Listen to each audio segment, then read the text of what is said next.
topics and opinions expressed on the following show are solely those of the hosts and their guests and not those of W4WN Radio, its employees, or affiliates. We make no recommendations or endorsements for radio show programs, services, or products mentioned on air or on our web.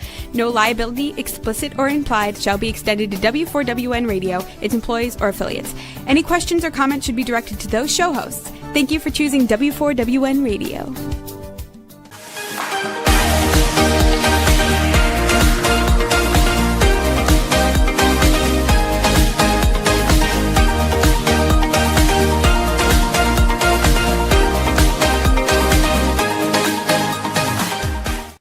Hello and welcome to Fearless Fabulous You. I am your host, Melanie Young, and I hope you're having a wonderful morning and day wherever you are.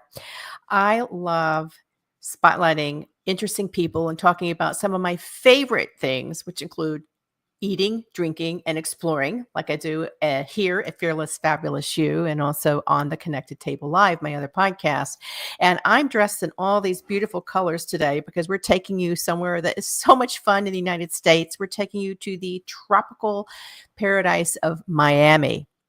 Now, I've been to Miami a lot. I used to produce many, many events there for all my clients when I had my public relations agency. And I love the flavors, the new Floridian food. I'm very good friends with Chef Norman Van Aken and many, many people in the culinary world. My guest today is one of them. Her name is Ellen Canner. She's an author and a food expert. She has a great Substack called Broccoli Rising that you should check out. And a really terrific book called Miami Vegan, Plant-Based Recipes from the Tropics to Your Table. Now, this topic interests me because I love eating plant-based food dishes. I try to do it a lot when we're home here in New Orleans because everything is just laced with meat, especially pork when you go out. Miami just lends itself to this, because it's a melting pot of cultures and a gateway to Latin America, South America, and the Caribbean. There's so many amazing flavors that come in from there. But I didn't know until I got Ellen's book and did some research that Miami is also among the top 10 plant-based cities in the United States. That's amazing and great, particularly if you do like to travel and like to find plant-based restaurants in your area or cook. So Ellen Canner joins me today on Fearless Fabulous You, and that's going to be our topic, how to cook delicious, tropically inspired plant-based dishes in your home. And we're going to get tips from Ellen on where to go when you visit Miami. So Ellen, welcome to Fearless Fabulous You. Hello, fabulous Melanie. I'm happy to be here. Yeah, it's really great. I'm surprised our paths haven't crossed. We're both members of La Dame d'Escoffier. We've been in the industry a long time. Talk to me about you. Where did you grow up? Are you a Miami native? I think you're like a multi-generation Miami native, right? You're right. And that makes me a bit of people like, you're a fifth generation Miami native? How is that even possible? I guess my great grandfather came here when there was more mosquitoes than people, but yeah, we set up here. What was it like growing up there? I mean, it's funny, like my husband's from New York. He actually grew up in New York City, and nobody's from New York and grew up in New York City. So what was it like growing up in Miami? Because when I used to go there with my mom, dad, and grandparents, it was very different from when it is now. Diplomatically put.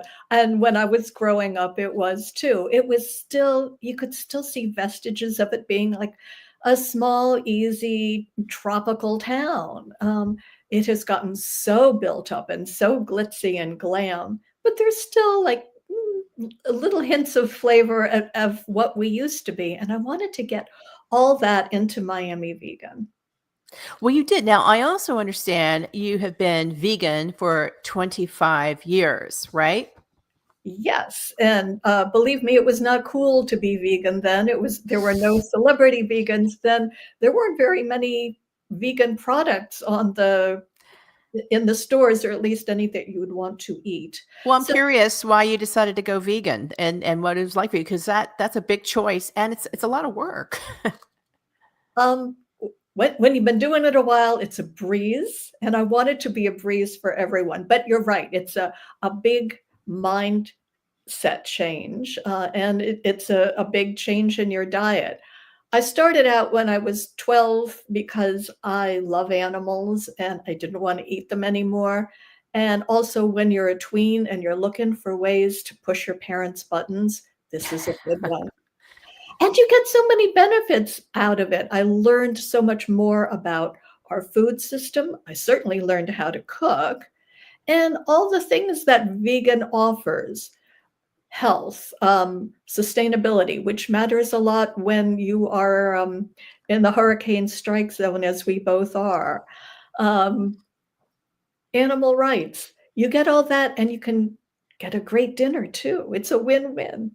Well, Ellen, I'm curious, as 25 years, let's take it to now. How has embracing vegan been beneficial for your health, like your skin, your hair, your overall well-being? I'm curious what you think the long-term benefits have been. I think they have been great. I think I told you, I had a runny nose forever as a little kid. And I never associated that with dairy. I don't think my parents did either. We didn't really know any better. When I gave that up, that all went away. I wasn't looking to lose weight, but I was sort of at that awkward teenage, tween age, and it just melted off me without any issue. I take no medications. I feel great. That tells me a lot right there. I think it's so interesting because I did a lot of research on this when I was doing the health coaching program to be more aware of the different aspects of health and wellness. And I learned that many who are vegan actually have a 30% less body fat, which I thought was fascinating. And the dairy you mentioned is true. I love dairy. God knows I love cheese. But when I have too much of it, I get a hoarse voice. I get congested. My skin gets very red. So I've learned while I'm not vegan, I do tend to be more plant-based and I'd be 75% plant-based in my diet now whenever I can. It's a little hard sometimes when I'm traveling for work, but I think it's great. And the wonderful thing about it is the sustainability, which you talk about, which is so important, and the affordability. You're actually saving money when you're doing this, right? Yes. Thank you for pointing that out. I know one of the myths about a vegan diet is, oh, it's so expensive. Beans and rice are my love language. They are very much a part of Latin and Caribbean cuisine. And you know what? New Orleans cuisine too. It's not in Miami Vegan, but I have a plant-based red beans and rice recipe that I absolutely adore. These foods have been part of our culture, every culture, Mm-hmm. and they're so affordable. They're pantry friendly. They're a win. We always have beans, a pot of beans for the week. It's a great source of plant protein, which is so important because everybody always says, well, how do you get your protein if you're Oh, vegan? Well, there's plenty of ways to get plant-based protein. You just have to be wise about it. And beans is one way, right? What are some other ways? Quinoa, that's sort of the Mhm. one we forget about. It was sort of in for a while, and I guess, I don't know, the PR person got, moved on to something else. But it is a wonderful source of protein, and there are bean pastas now that are really high performing. Mhm. So you can have a bowl of noodles and not feel bad and get super protein. And I know there are still tofu skeptics out there. I think it is so versatile. It does the same thing. My husband, who is an omnivore, says it does the same thing a chicken breast does. It just does it without the chicken. It's a blank slate, so you can do anything with it. It takes on the flavors of anything you cook with it. I think so too. I think a lot of it's how you cook. And I travel to Italy a lot for my Oh, wine work. And over there, particularly in Sicily and southern Italy, ceci, which are chickpeas or mhm. garbanzos, are a staple. They make them into chickpea flour pancakes, beans, everything, and very high in protein, very affordable, and I'm sure a big staple. Now I'm going to hold the book up. Thank you. Miami Vegan. It's going to be also, I actually have it on my Melanie Fabulous Instagram with a link to purchase. And I'll also be doing a little Q&A with you on the connected table, which you kindly sent to me. How did you organize the book? Let's start with that. And let's start with, since it's tropically inspired, some of the basics that you would recommend purchasing that you could get anywhere, not just the tropics. A good spice cabinet and some pantry staples will see you through anything. So some of the spices that are part of Miami vegan recipes often are allspice, which even though it sounds like a spice blend, isn't even a spice. It's a berry. It's a tropical berry that's kind of earthy, kind of mildly sweet. Hmm.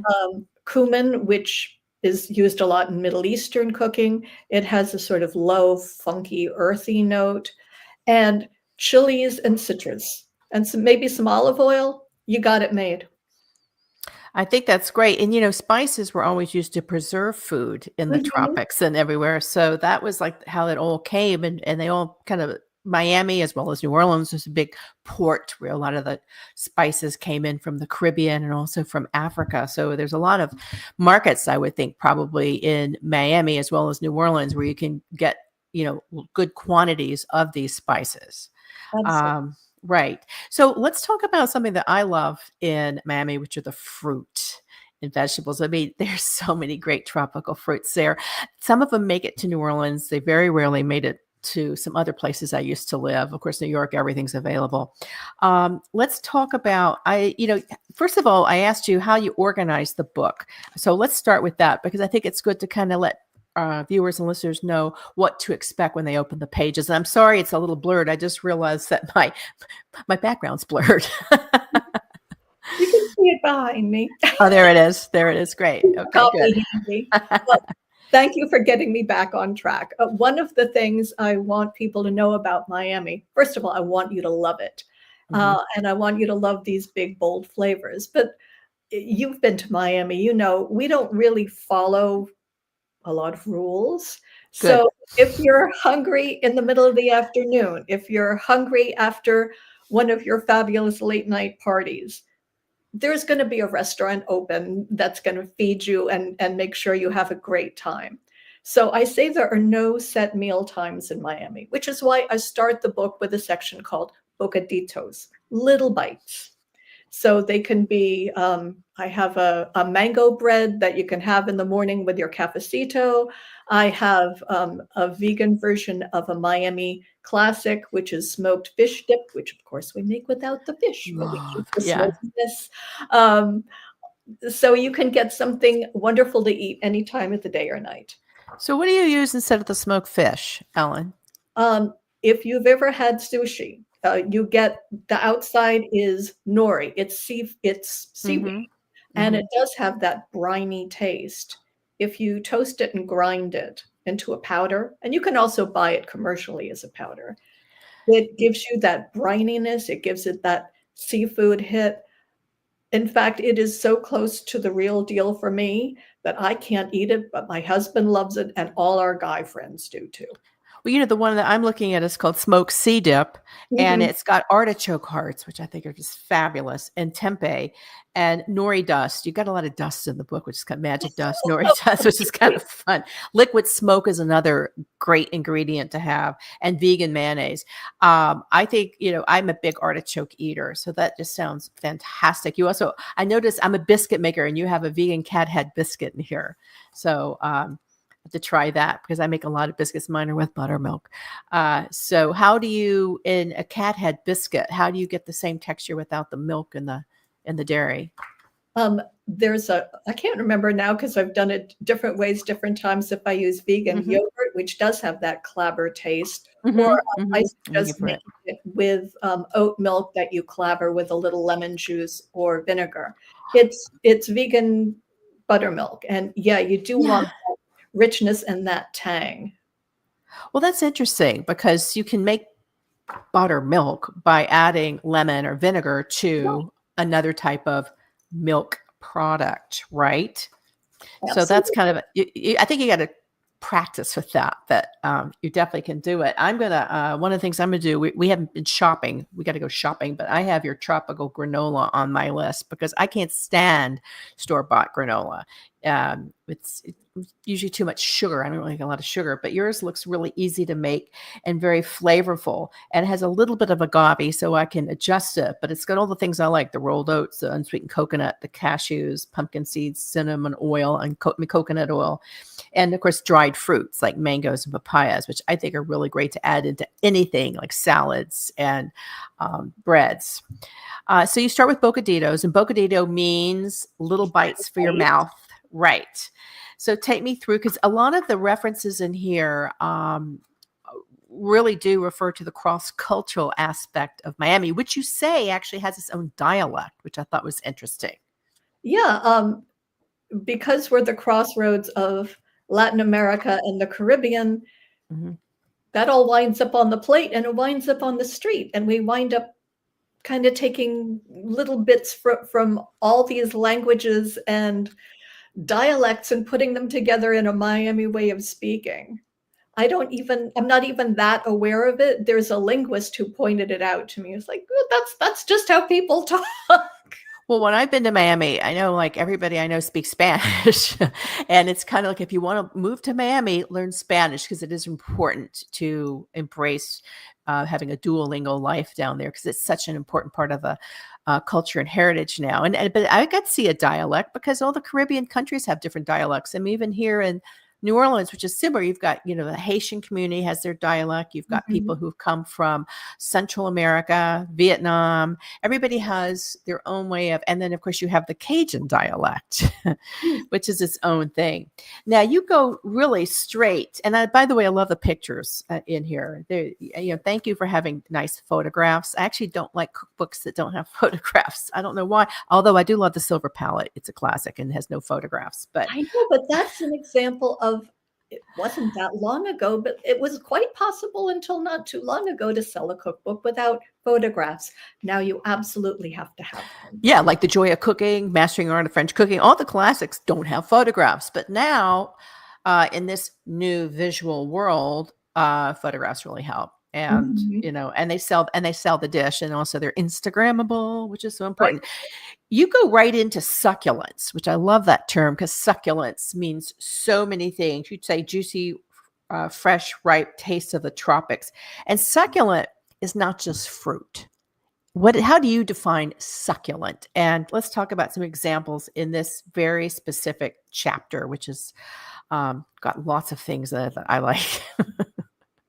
It can also be like the bright tropical flavors you're talking about. That can be present in salads, and often is. It's very fresh stuff that kind of makes your mouth pop, makes your mouth water.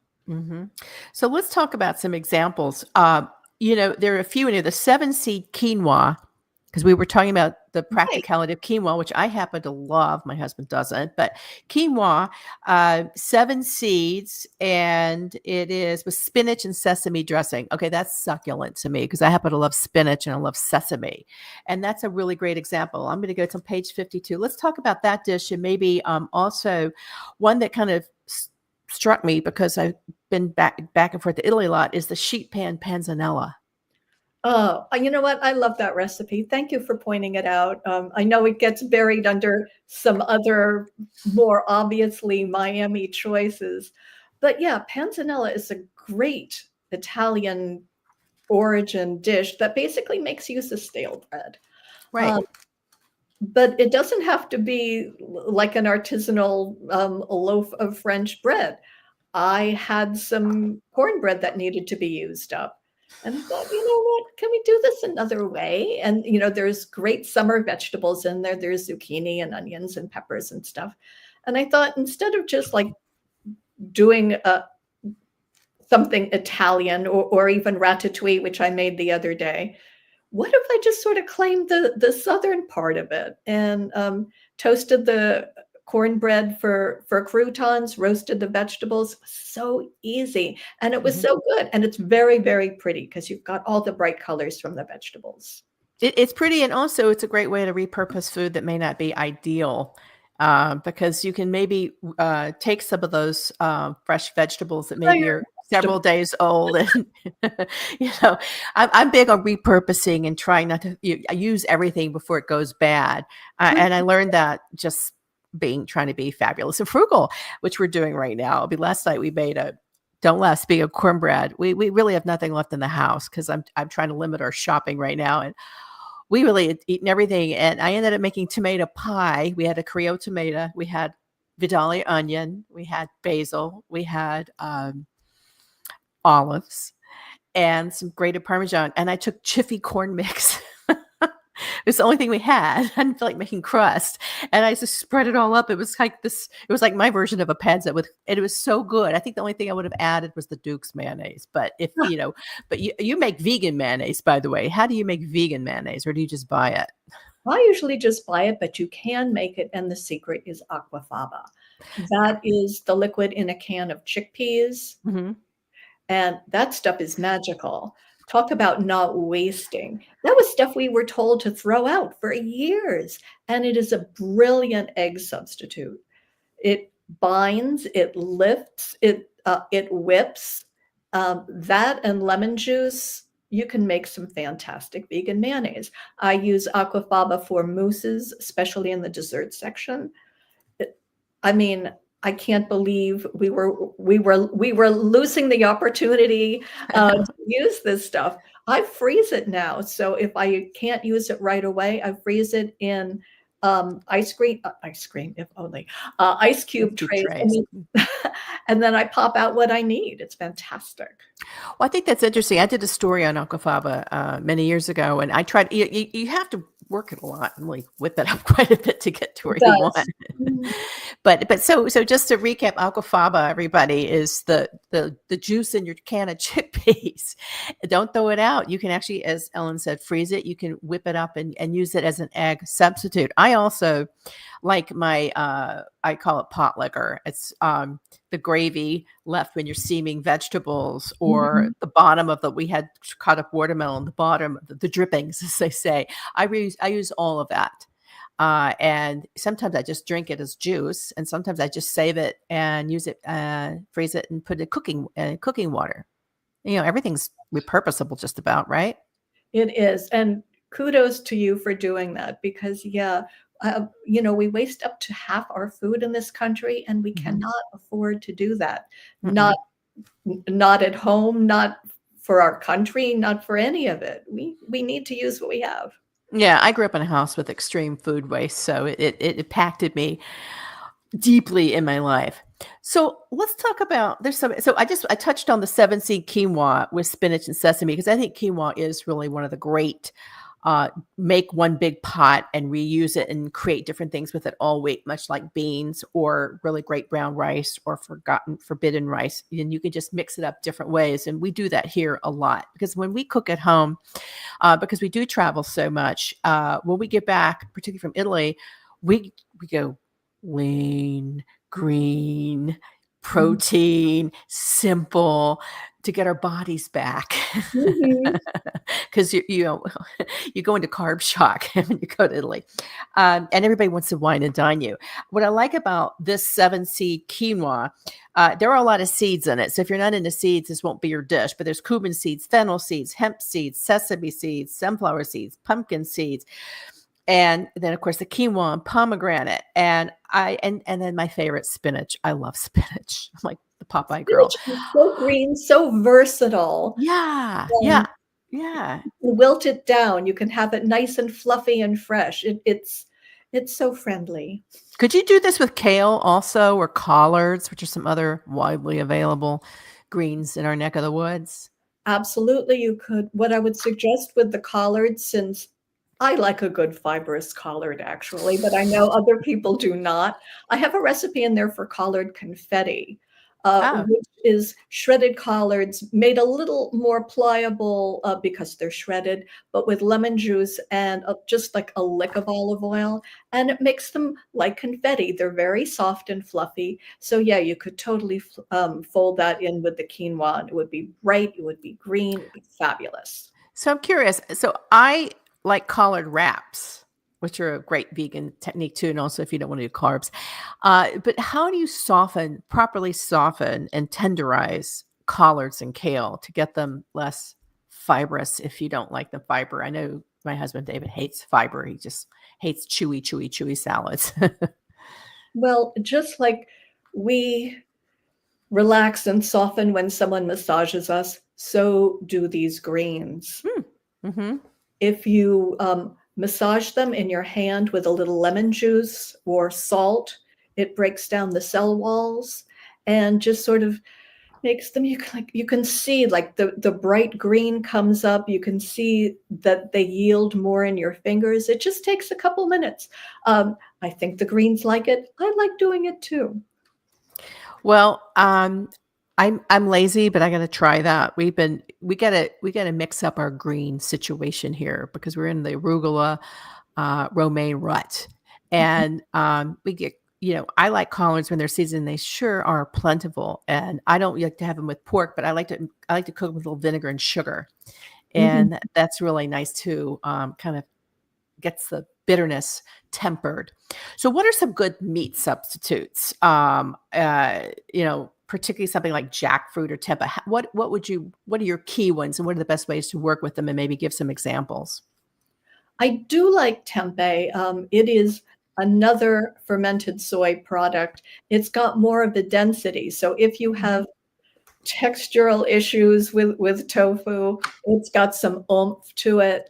And I have a recipe in Miami Vegan for house smoked tempeh, because of course we all love our bacon, unless you're vegan. And this has smoked paprika and liquid smoke in it. So you get a double pow of smokiness with a little miso for saltiness. So I think another little bit of agave for balance. And that's great in a collard wrap. That's great in a couple different recipes. You can, it's whatever you would use lunch meat for, you can use this for. Yeah, I think you just have to practice to get it right, because I think many people are intimidated by tempeh and tofu, A, trying to figure out what it is, and B, is it really okay for you? Because everybody goes, oh, soy. It's fine. And Very good. and just understanding and the different textures. And it's just finding what you like and learning, and tofu comes in different textures. So obviously the firmer ones are better for some things and the softer ones are better for scrambles, like instead of eggs. As an egg substitute, they make great scrambled eggs. Now you have a section in Miami Vegan called sizzles, hot pots, and pot cakes. First of all, what is a pot cake? Because my idea of a pot cake might be different from your idea of a pot cake. Actually, I bet it's the same. Oh, really?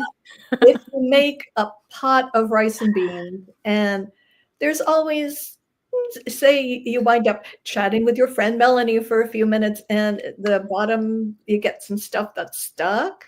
That's a pot cake, but it's always the best parts. It's all the best parts stuck together. And to me, pot cake is a metaphor for Miami cuisine in general, because we do have such a mix. So I do have some great rice and beans recipes in there. I have a vegan arroz con pollo, which is a Cuban classic chicken rice, except this doesn't have chicken. You can make it with jackfruit.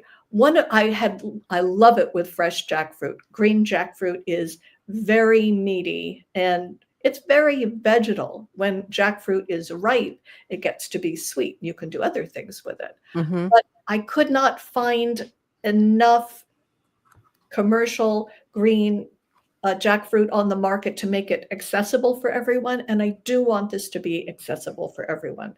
So I say, if you can use jackfruit, do, but you can make it with firm tofu. You can make it with tempeh. What makes it is the rice and the way you season it. Not the chicken you're after. Well, jackfruit's tough. I've been seeing samples of it. Not great samples. So I haven't embraced jackfruit as much as I like tempeh over tofu. Now, what I do like, and what you do talk about here, my ideal meat substitutes, particularly when I'm dealing with wine events, and particularly wine events in Italy, where everybody's eating meat, I love asking for mushrooms and eggplant. Mushrooms and eggplant are great because they also have a little bit of a tannic aspect to them that helps when dealing with red wine. Now, you have a dish in here called John, D-Jon, not John. Is that right? Perfectly pronounced. John John's a party dish too. John John mushrooms are black mushrooms that grow in Haiti. And just as you'd make a risotto, maybe John John rice isn't quite as rich, but Mhm. it's a very simple mushroom and rice recipe that comes out so rich and flavorful that, yeah, it's served to guests. I liked serving it to people when they visit because the mushrooms are black, so you have this very inky thing. But as Mhm. soon as someone takes a taste, it's like, oh wow, it's truffles without the truffles. Yeah, yeah, absolutely. And again, really great for when you're drinking a red wine dish and everybody's having meat and you don't really want to have fish with that beautiful bottle of red wine if it's a certain type of fish that usually people serve me fish and their sauces don't really work with the red wine, so it's very difficult. And a lot of it is the seasoning and the sauces as well. Now, you have something in here that I think would go over really well in what I call vegan New Orleans, which I'm always looking for because I always do look for the vegan places here because I have friends who are vegan who want to come, and I actually love eating vegan food. It's mushroom etouffee. Okay, that just sings to my soul for many, many reasons because it's a classic Creole dish, as you note, from the French verb étouffer. But here, you have, instead of crawfish or shrimp, you have mushrooms. So talk to me about that and how you create that wonderful umami there. Well, mushrooms have umami built in, and Exactly. I get to New Orleans frequently, and I love it there. But you're right, it can be a little vegan unfriendly, but the techniques and the spices, yeah, I'm afraid I borrowed some, or at least I observed how dishes were being made, and I have, I brought that imagination and that palette back to my kitchen. I thought, how could I do this a little differently? And I didn't want this seafood. I wanted something a little richer.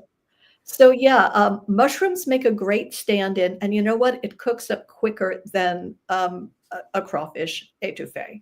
Oh, really? Hmm. Well, yeah, you don't cook mushrooms long, otherwise they shrivel up. Yes, but mushrooms are extremely forgiving. So if you do wind up cooking them too long, they'll still be delicious.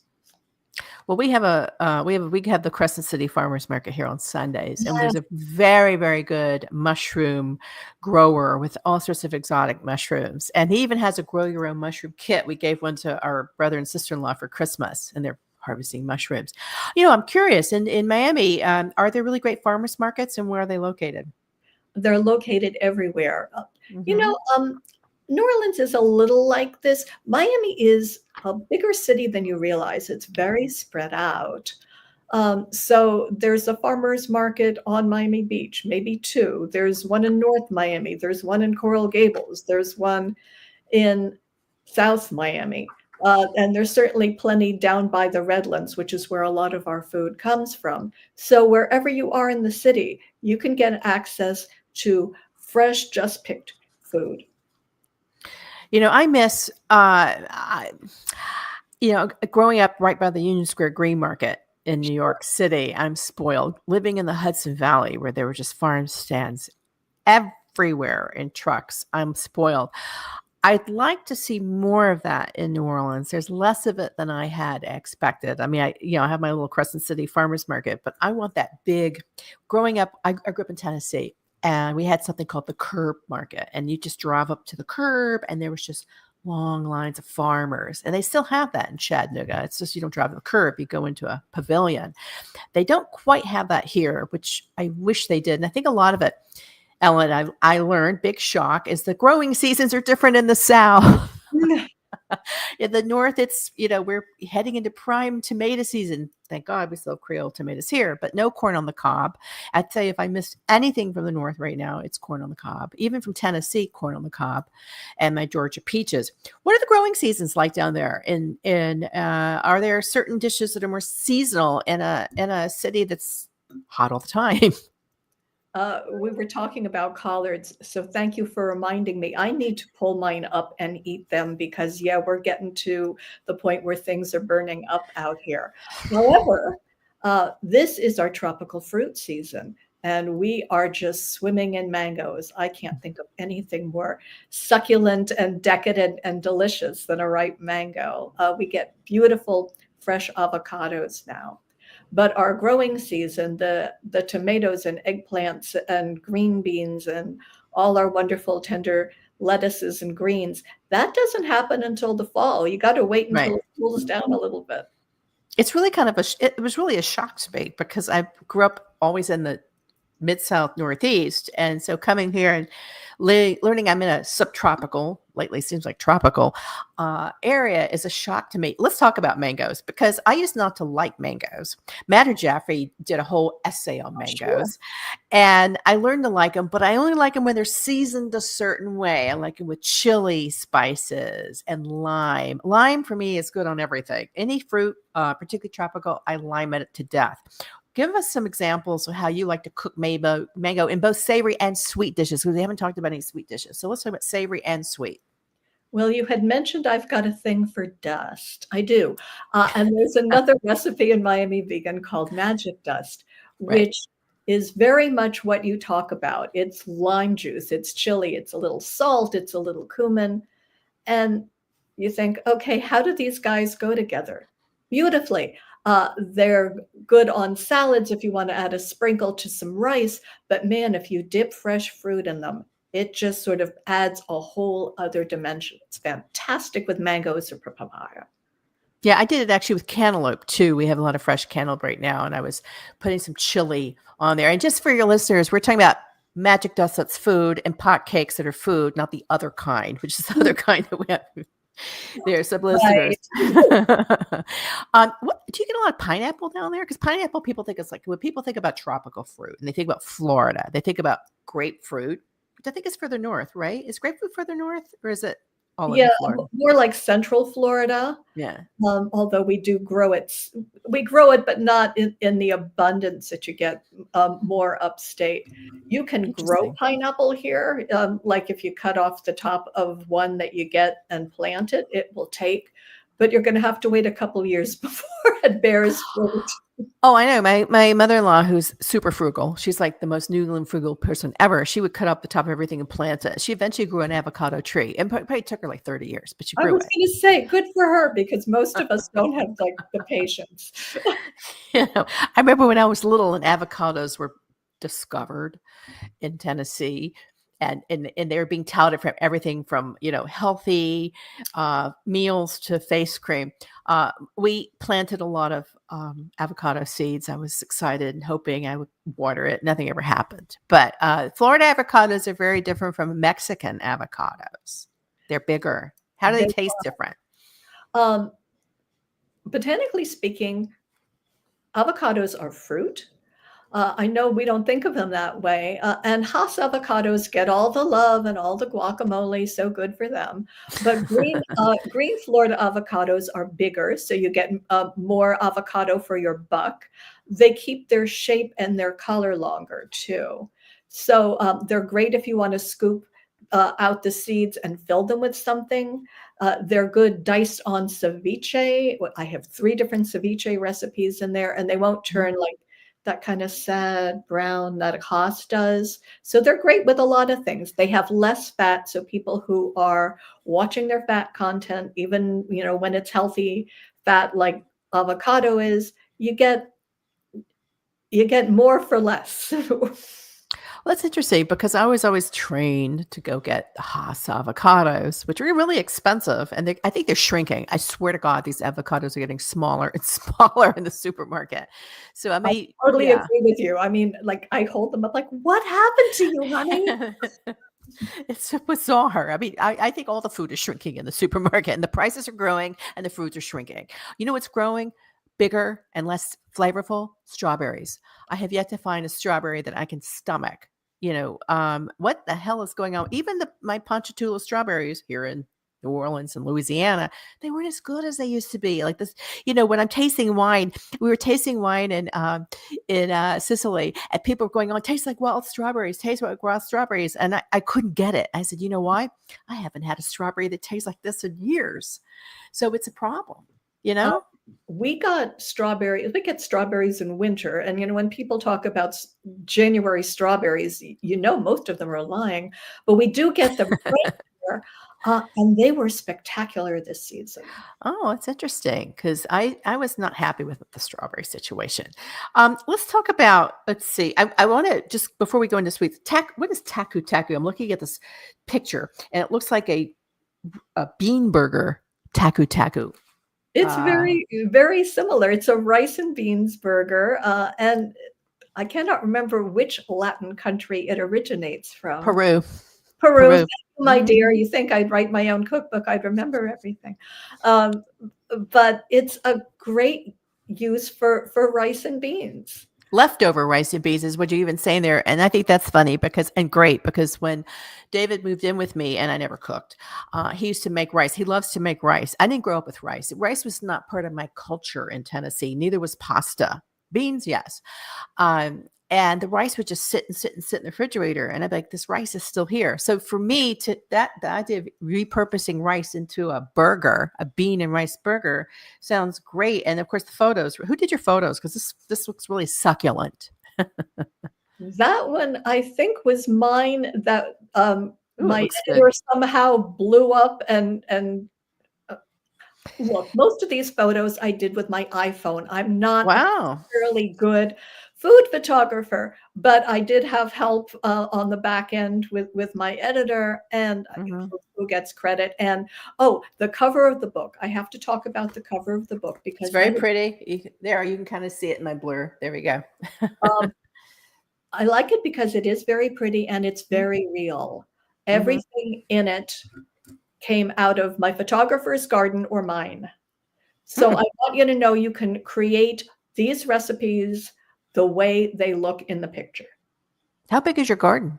Not very. Probably bigger than your dining room table, but not a lot. I have a little raised bed garden in back. I don't have a whole lot of sunlight because we have a huge oak tree, which I love, but it creates a lot of shade.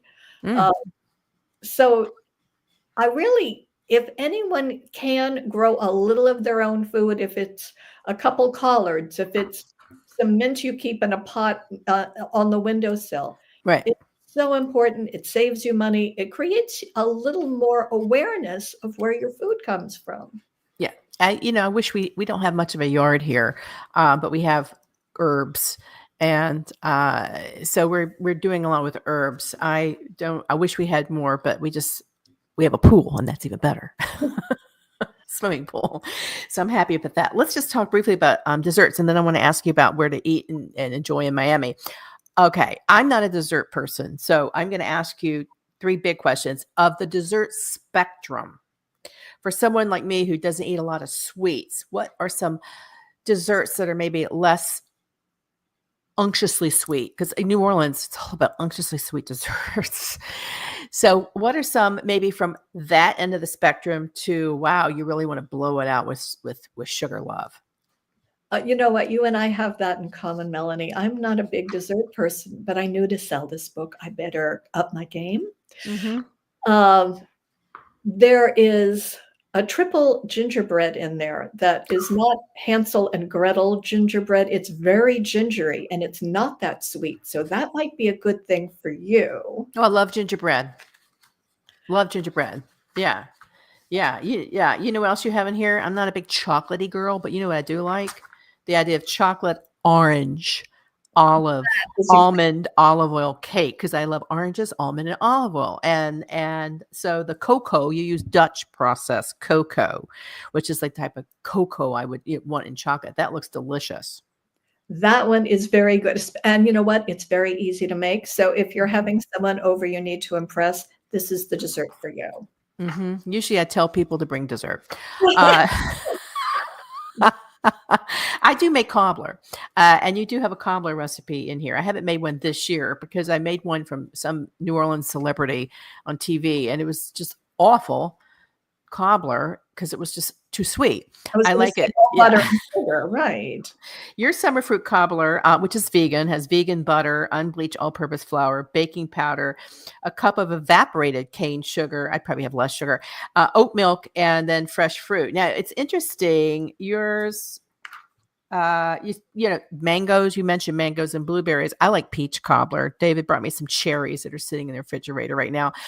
Love plum cake. Okay, let's just say the best plum cake recipe in the world is Marion Burroughs' plum cake in the New York Times, which is the most requested recipe in the New York Times ever. But you can make that vegan as well, and I'm sure you have an option in here for a fruit type bread or cake. And you've got a cookin in here, a strawberry cookin. Puddings are kind of palatable for me as well. I like pudding instead of ice cream. You have a strawberry pudding, which I never would have thought about. That's kind of interesting. That's a great use for like slightly tired strawberries. You can repurpose them and totally refresh them. And if you do like a quick bread that's slightly sweet, I have like 3 or 4 recipes. I have a mango one. I have a blueberry one I just did this week because I had some blueberries that needed some love. And to me, they're just sweet enough so they can be like a treat, but they're not cloying. So I don't understand. So this is not pudding like JELLO pudding. This is British pudding. So it calls for bread, which is another great use for stale bread. So this is more of an English type pudding. So how would you describe that to someone that doesn't know it and is thinking about JELLO pudding? This is a crazy recipe, and it's very, very old. You cook down fresh fruit with a little orange juice and maybe a little bit of sugar. So you get sort of a nice soupy, fruity thing. You add fresh bread. You kind of push everything into a mold, and you leave it overnight in the fridge. This was a great Depression era recipe because you didn't need eggs, you didn't need dairy. Right. And it's mildly sweet. It's very refreshing. It's a summer pudding. That looks like a fun thing that I could bake. Now, in a few little bit of time we have left, about a minute or so, talk to me about Miami. I know. Talk to me about Miami. I want to go to Miami. Where are some vegan places that you would recommend? Okay, my very favorite place is a French bakery called L'Artisan. This woman does the best croissants that even won a blind tasting, and the French judges were like, how could you make a croissant this flaky without butter? Because she's magic. She does gorgeous vegan macarons, beautiful, beautiful jewel-like pastries, and a brunch all day. I was just there meeting some friends. Gosh, was it yesterday? And the place was full. You can get vegan omelets. You can get vegan sandwiches. It's delightful. It's called L'Artisan Bakery. Where is it located? Where's L'Artisan Bakery located? It is in Coral Gables, which is a little bit past downtown Miami, and it's very French and very adorable. I love Coral Gables, and you kind of live near there. You kind of live in a very old area of Miami. You said, I think it's a beautiful area. So many people just go straight to South Beach, which is fine, but that South Beach is its own aura and sizzle. I like old Miami. I like old, elegant Miami personally. Anywhere else you want to mention before we close out? Oh gosh, I don't want to leave anyone out. Oh, okay. Well, maybe on Broccoli Rising, you can have something about that. Do you have a post about that? I have been asked to do that. So I want to make sure I have all my favorites in there and not leave anybody out, because no one should come to Miami and be hungry. Gosh, absolutely not. I mean, I can't wait to go back down there sometime and just to go down there and go to the arts district, which I just lose myself in. I don't even have to go to the beach. I can go to Miami, just eat and bicycle around and go to the arts district and see friends and relatives and probably, never see the beach. But it's a great, great city and a gateway to so many wonderful places I want to visit in South America. I think it's going to be one of my new gateways, because now that we live in New Orleans, we can fly from Miami somewhere. So I look at that all the time, and all those cruises that are there. I mean, it's crazy. It's an amazing place. You're lucky to live there. Ellen, I want everybody to know again, the book is Miami Vegan, Plant-Based Recipes from the Tropics to Your Table. Congratulations on this book. And I hope it's a big success. And I hope to connect with you over a great vegan meal sometime soon. You come down to Miami and we will make it happen. And you come over to New Orleans and we'll make it happen, because I got some good vegan places here too. fantastic. It's a deal. All right. You've been listening to Fearless, Fabulous You with Melanie Young and my guest, Ellen Cantor. Are you hungry? I am. Oh, I'm hungry. My mouth is watering. I want something succulent. That's the word of the day, succulent. As always, you have the choice to live life the way you want, not the way other people want you to live. Always live it on your terms and always choose fearless and fabulous. Thank you very much. Have a great day.